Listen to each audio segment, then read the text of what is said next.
Hace algunos días mi marido estaba leyendo el diario al lado mío y me dijo qué impresionante cómo ha cambiado nuestro país. ¿Quién hubiera dicho que íbamos a estar oyendo noticias de secuestros, acribillamientos, cadáveres desmembrados? Bueno, sin ir más lejos, anoche un grupo de jóvenes estaba grabando un videoclip en Pedro Aguirre Cerda. Llegó otro grupo aparentemente molesto. Por esta razón se produjo una pelea y terminaron sacando pistolas y disparándoles. Hasta ahora hay 2 hombres y una niñita de 13 años que ya murieron y otros 4 que están heridos. Lo peor es que nada de esto es prioridad del gobierno y de la oposición o de la élite. Y la explicación es indignante. Estas cosas no pasan en las comunas donde esta gente, y yo también, vive. Mis hijos, de hecho, no han oído una sola balacera en su vida, no han visto un cadáver, nadie de su círculo cercano ha sido asesinado. Entonces, todas estas cosas son, para ellos, propias de películas de acción o de terror, o sea, pura ficción. De hecho, en los medios de prensa tradicional, la cobertura de este tipo de noticias no es prioritaria. Entonces, habrá que esperar que llegue una bala a la puerta de sus casas o a que el secuestrado sea un hijo suyo. Lo que no sabíamos hasta esta semana es que la clase política no está, como decimos siempre, simplemente desconectada.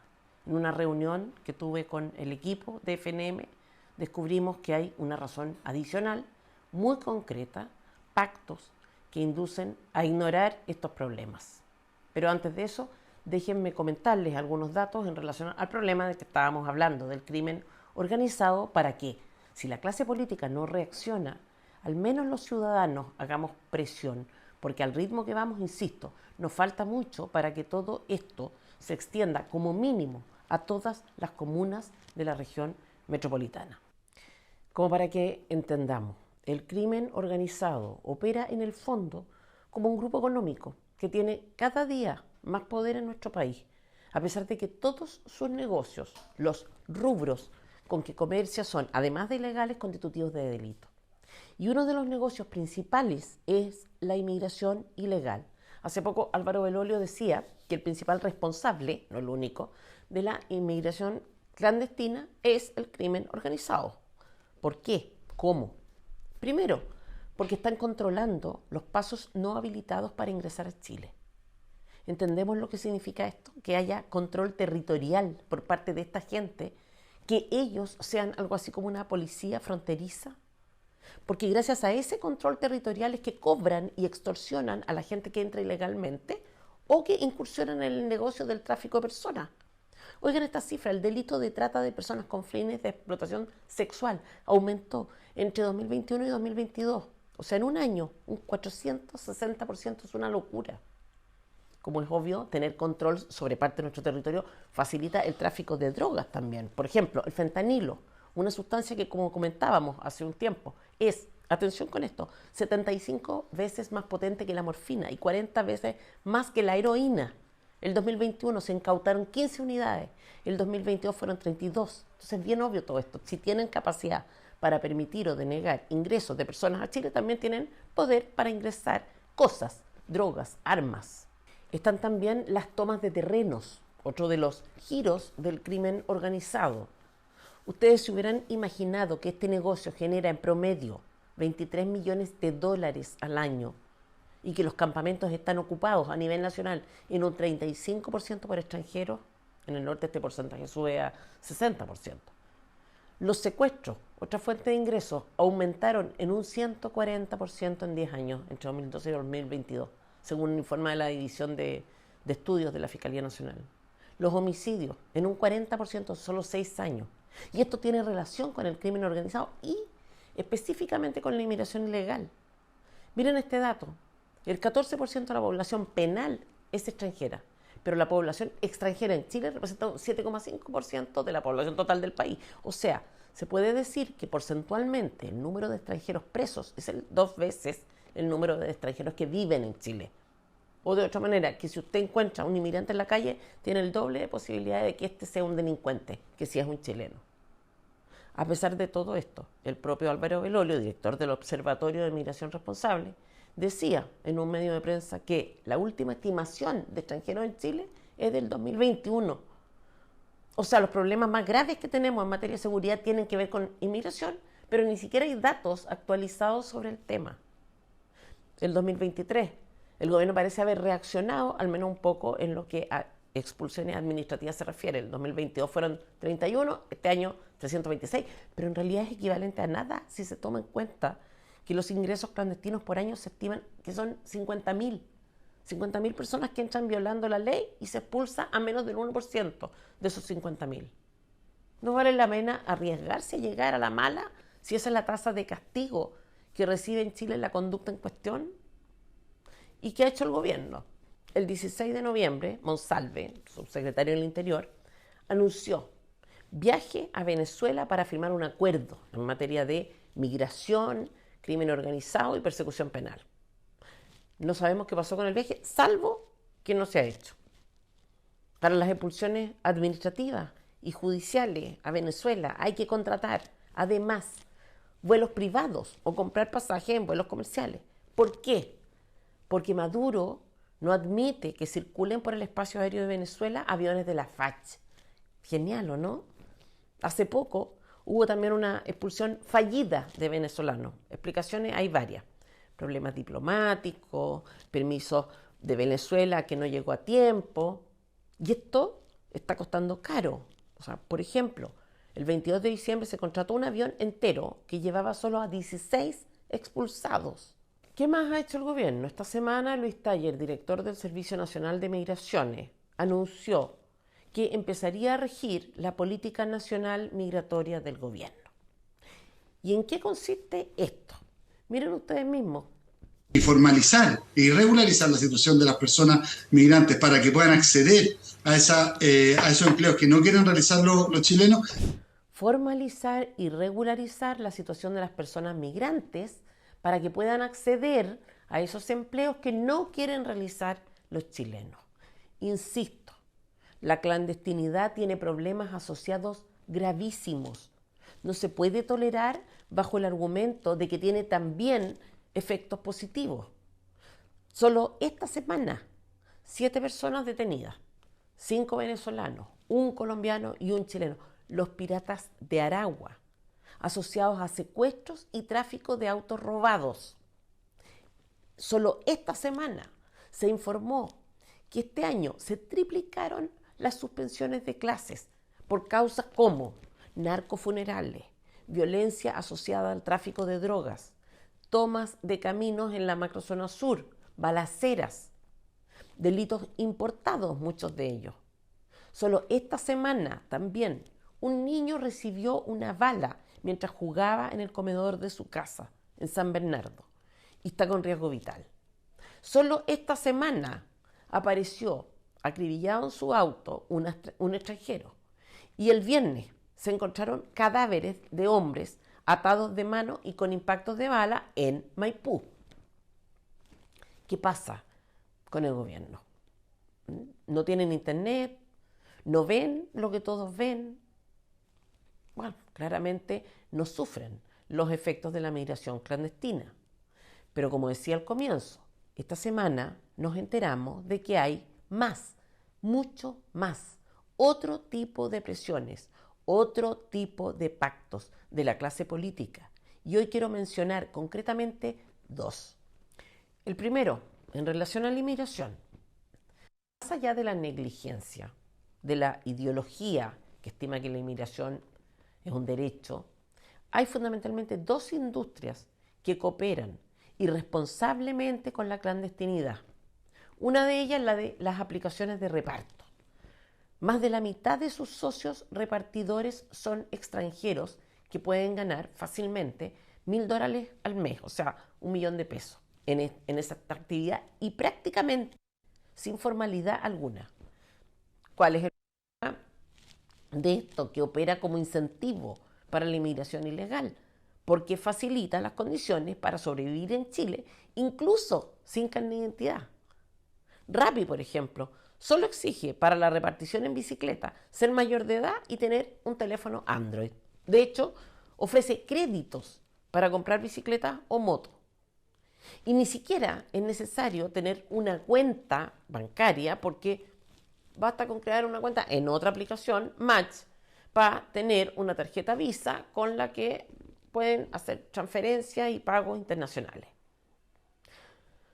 uno puede entrar ilegalmente a Chile y mientras regulariza la situación, trabajar en este tipo de cosas. Yo odio la rigidez del mercado laboral chileno. De hecho, es algo que creo que urgente liberalizar en beneficio de los chilenos. Pero una cosa es liberalizar y otra muy distinta, tener condiciones tales que puedan convertirse en incentivos para llegar ilegalmente a Chile. Otra industria que está siendo cómplice de la clandestinidad, el agro. Hace solo algunos años, Cristian Allende, el presidente de la Sociedad Nacional de Agricultura, decía, la solución no es solamente expulsarlo, decía, sino que pueden legalizarse. Que las personas que no tengan antecedentes se puedan formalizar con una visa temporal o permanente, dependiendo de las circunstancias. Para nosotros, agregaba, en la agricultura es muy importante que sigan los inmigrantes trabajando en nuestros campos. Y claro, parece que no hubiera problema alguno con gente que por último viene a trabajar. El problema es que en el momento en que un país tolera que se regularice a personas que entran ilegalmente desde dentro, en ese mismo momento perdiste todo el control. Y como vimos, la pérdida de control está teniendo efectos gravísimos, más allá de la competencia desleal, que también es injusta respecto de los chilenos. No estamos hablando de cosechas de arándanos, lamentablemente. Entonces, cuando uno ve a la Sociedad Nacional de Agricultura, en conjunto con el gobierno de Boric, buscando formas de regularizar a inmigrantes, se da cuenta de que el problema es mayor y que es muy peligroso esto de que los incentivos de la élite estén completamente desalineados de los que tienen a los ciudadanos de a pie. ¿Para qué decir si uno piensa que, además, una cantidad importante de recursos del Estado estaban destinados a campamentos? Plata que el Frente Amplio y afines básicamente se ha robado. Entonces, otro incentivo perverso. Entonces, si necesitan mano de obra el agro, dense la molestia de contratar a personas regulares o a quienes solicitan contratos de trabajo desde sus propios países, no así. ¿Quién gana acá? Es una pregunta fundamental para entender un problema político y ver cómo se resuelve. Entonces resulta que tenemos a la izquierda interesada en promover el clientelismo migratorio, porque a largo plazo renta electoralmente, porque la necesidad de las personas puede transformarse en un mecanismo de financiamiento de fundaciones, pero también a industrias que resuelven una necesidad sin pensar en las otras consecuencias de lo que para ellos es una solución puntual. Todo esto agravado por la tolerancia que tiene en general la izquierda con el delincuente. ¿Sí? En esa línea es justamente que esta semana nos enteramos que un señor condenado por robo, que fue detenido infraganti el 2019, robando licores en un supermercado saqueado para comerciar ilegalmente con ellos y con estos licores, que además no se presentó a la justicia para que se le pusieran la tobillera, recibe un aumento en la pensión como víctima de derechos humanos, el mismo día en que la justicia había logrado detenerlo. ¿Y cómo es que llega a la lista de víctimas el individuo en cuestión? A través del INDH, cuyo giro, otra industria, es el negocio de los derechos humanos, que crea cargos públicos innecesarios, ocupados por lo general por activistas, que reparten pensiones con plata ajena, que administran fondos. Otra joya del INH, su directora, doña Consuelo Contreras, decía hace unos días, a propósito de la CAM y de la forma de resolver los problemas de terrorismo del sur, comillas, tienen que estar sentados a la mesa todos, absolutamente todos. No puede faltar nadie, nos guste o no nos guste su posición. ¿Dónde vive esta señora? ¿Cuánto gana? ¿Qué tan expuesta ha estado al peligro de las personas que defiende? ¿Sabe que somos el segundo país con más terrorismo de Latinoamérica después de Colombia? ¿Que la CAM ha cometido 211 atentados terroristas? ¿Que ha destruido más de 700 bienes?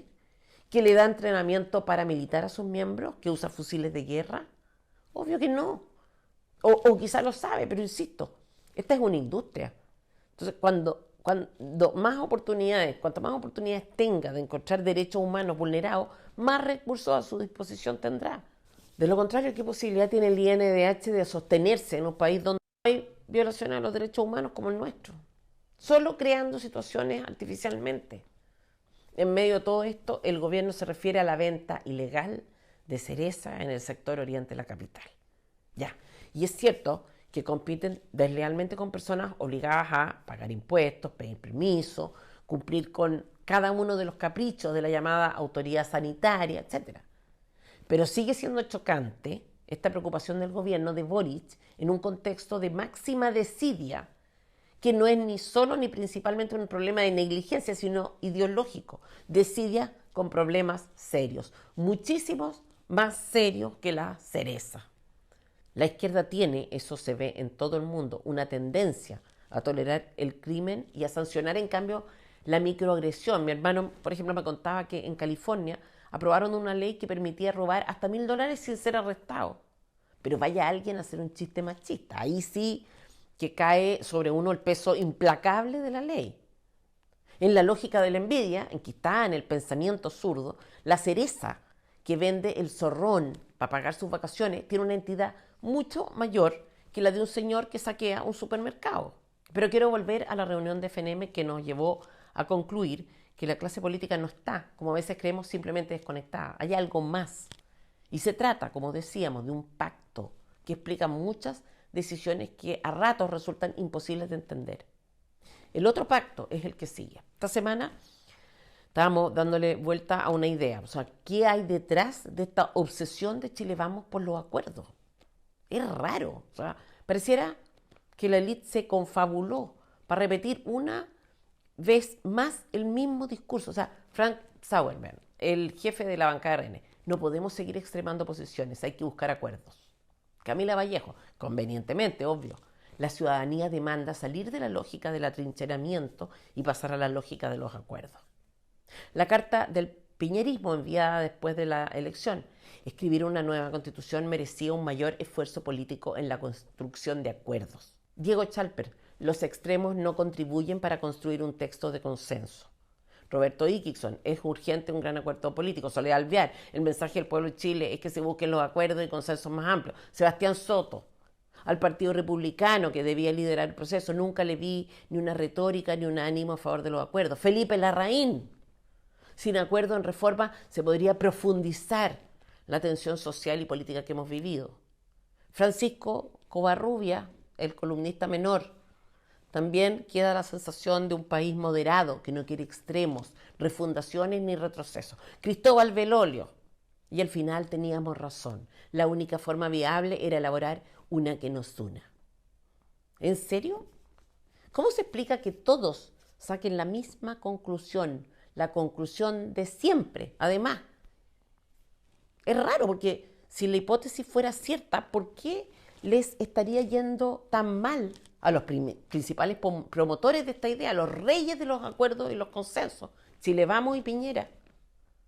Miren ustedes, en la elección parlamentaria del 2021, luego de haber impulsado el acuerdo por el primer proceso constituyente, Chile Vamos pasó de 72 a 53 diputados, perdió 19 escaños.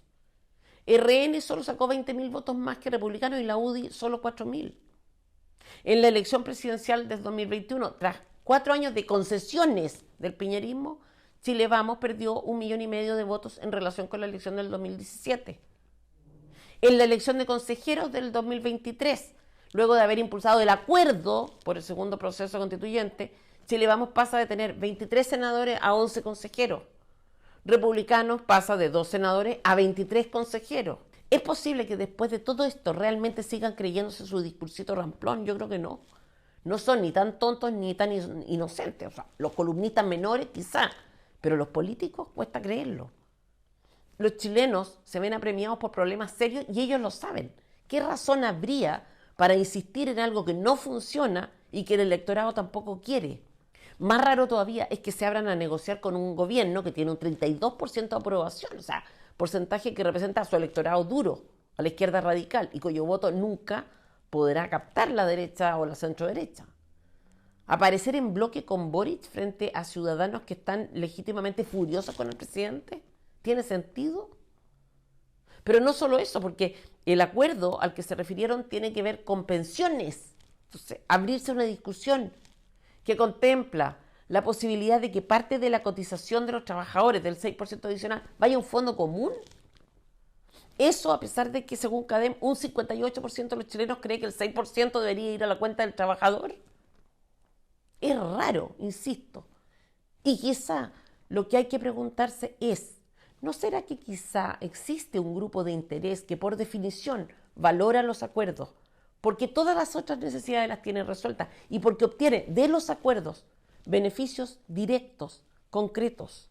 En estos días he hecho a varias personas esta pregunta y se las hago ahora a ustedes. Pensemos concretamente en la reforma de pensiones. ¿A quién podría resultarle indiferente, por ejemplo, el destino del 6% adicional? Claramente a personas que no dependen de su eventual futura pensión, por supuesto. Es decir, que tienen patrimonio suficiente como para que le dé exactamente lo mismo quien administra la plata de otros trabajadores. Pero no es solo un tema de recursos. Tendrían que ser personas cuyas empresas no tuvieran relación con la administración de los ahorros. Estos solo podrían ser muchos. Dueños de bancos, medios de comunicación, del retail, etc. Deberían ser a su vez individuos que no están demasiado interesados en el destino de nuestro país porque por último pueden vivir en otro. Grupos de interés, grupos económicos, pero no cualquiera. ¿Cuáles serían los que podrían ganar con estos acuerdos entre políticos, con estos consensos? Y para entender esto sirve tener a la vista el caso, porque lo que ese caso deja de manifiesto es que a cierto nivel las personas resuelven sus problemas de una forma muy distinta a la de la mayoría. A veces el tráfico de influencia puede asumir su forma más burda, que es la de la coima o el cohecho, pero ni siquiera es necesario llegar tan lejos. Las personas o los conglomerados que tienen poder económico en Chile tienen línea directa con el poder político. Pueden llamar por teléfono, pueden ser recibidas o invitar, pueden influir, pueden negociar incluso y ceder una cosa a cambio de otra que quizá personalmente les interesa más. Pero subsiste la pregunta, ¿cómo se favorecerían ellos de los acuerdos? Y eso fue lo que entendimos esta semana. Esos grupos negocian probablemente a través de los políticos de derecha. Y por eso el consenso, el acuerdo, las buenas relaciones con el gobierno son relevantes. Son un valor en sí mismo. Les permite indirectamente negociar. ¿Tenemos pruebas de esto? ¿Evidencia definitiva? Todavía no, pero las estamos buscando. Y para eso hay que considerar parámetros. A nadie le llama la atención, por ejemplo, que algunos políticos o analistas tengan espacio permanente en medios de comunicación y otros no. ¿Por qué los medios de comunicación tendrían sus favoritos, que a veces no son ni particularmente carismáticos ni mediáticos?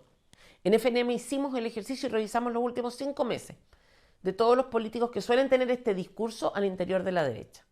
Uno de ellos, DRN, el príncipe de los acuerdos. No voy a nombrarlos salvo que llegue a tener evidencia absoluta o definitiva. 3 puntos de prensa en la moneda. Eso no es fácil de conseguir. 2 entrevistas en EMOL. 6 notas de prensa en la prensa escrita. 2 entrevistas en prensa escrita. 10 apariciones en televisión. 3 en radio. Estamos hablando de un nivel de posición muy valiosa para un político. 10 apariciones en televisión, por ejemplo, podrían equivaler a millones de dólares si se considerara como propaganda electoral. Tengo derecho a preguntar, por tanto, si esa exposición responde al talento y carisma del diputado a que me refiero, o si el diputado es más bien el representante y vocero de grupos de interés que quizá quieran canjear, por ejemplo, puntos de reparto por una que otra cosa que ignoramos. El caso de otro diputado de la UDI, 9 apariciones en televisión y 10 en Sin Filtro, en el mismo periodo en que yo y varios de la línea más dura de la derecha quisimos participar de ese programa sin éxito. Probablemente porque no estábamos alineados con los intereses de los financistas. No sé. Es raro, por el contrario, que diputados como Johannes Kaiser, mucho más mediático y que objetivamente ha generado hechos noticiosos, con casos como el de Sierra Bella o de los restos óseos del Servicio Médico Legal, no haya estado una sola vez en la televisión tradicional. Tenemos derecho a preguntar, ¿cómo es que algunos se abren a negociar con un mal gobierno una mala reforma? ¿Kamikazes o lobistas? ¿Y qué pasa si es cierta la hipótesis? Si tenemos en el poder político a títeres del poder económico. Es complicado porque el titiritero financia campañas después. Entonces, el costo electoral de una mala idea de hoy, negociar con el gobierno, negociar una mala reforma, puede no ser tan alto, porque se compensa con olvido y con recursos en la campaña de la reelección. Como sea, y dado que no tengo, insisto, evidencia, habrá que ver y analizar la conducta de los diputados de derecha de aquí en adelante. El que sea, que se abra a negociar, aunque sea un solo punto a reparto, por ejemplo, claramente está trabajando para gente que no es su electorado. De hecho, todas las encuestas indican que las personas quieren que el 6% vaya a su cuenta individual y eso ellos lo saben. 58% en Cadem, como decíamos, subió 6 puntos respecto a agosto pasado y cayó 10 puntos de 33% a solo 23% el porcentaje de quienes quieren compartir su fondo adicional y que esto vaya a un fondo común solidario, que es el nombre bonito que tiene lo que en realidad es un fondo administrado por políticos. Panel Ciudadano arroja resultados más contundentes todavía. En un estudio post-plebiscito, un 74% de quienes votaron a favor quieren que los 6 puntos vayan a su cuenta individual. Un 48% de los del en contra también. Eso implica que un 60% del electorado.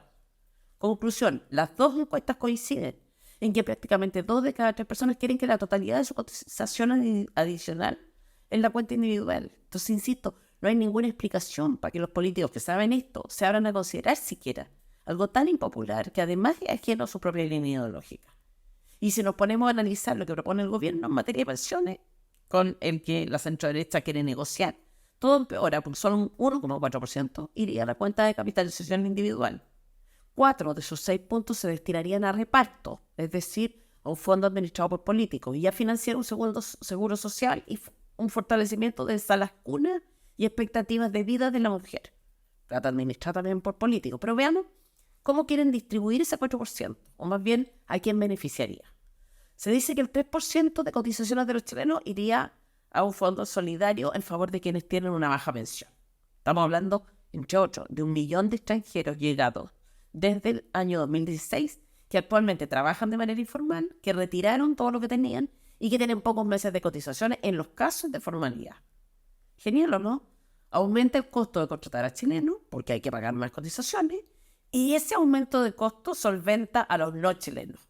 Lo mismo pasa con ese 1% que se destina a educación inicial, donde por una resolución de Junji, los niños migrantes irregulares tienen prioridad en el acceso, incluso por sobre las madres adolescentes chilenas. No estoy especulando, lo dijo el encargado de migraciones de este gobierno. Que puedan hacerlo, que puedan integrar a su hijo en los colegios, que puedan acceder en igualdad de condiciones a los consultorios. Esto es lo que la derecha piñerista se abre a negociar. ¿A cambio de qué? Lo más sospechoso es que conforme al plan del gobierno, los 2 puntos, en realidad son un poco menos, destinados a la cuenta individual, serían efectivos recién el año 2029 y el segundo el 2030, una vez financiados los 4 puntos del componente solidario. O sea, primero reparto a fondo común, en muchos años más lo otro, lo que sería de propiedad de los chilenos. Es lamentable, pero cierto. Tenemos a políticos que negocian en contra de sus electores, a un gobierno que satisface caprichos ideológicos a costa de sus electores y usa recursos de los electores para financiar su activismo. Tenemos grupos de interés que pesan en la práctica más que todos los electores juntos. En el fondo tenemos una élite a la que urge reemplazar y castigar todas las veces que haga falta con el voto. Por otra parte, les comentamos que varios de los equipos que hemos logrado organizar con profesionales de primer nivel empezaron ya a trabajar en un proyecto político con propuestas de derecha, audaces, que cualquier candidato pueda hacer propias. No vamos a seguir votando por el mal menor, ni dejando que confíen en que los elegiremos a ellos por miedo a una alternativa aparentemente peor. Y no quiero ser candidata, quiero algo mucho más grande que eso. Quiero que ganen las ideas en que creo, quiero que mis hijos no se olviden de que, de alguna manera, contribuí a que eso fuera así, aunque ningún libro de historia me recuerde. Quiero influir, pero con una influencia que importa. Soy Tere Marinovich, directora ejecutiva de FNM para FNM.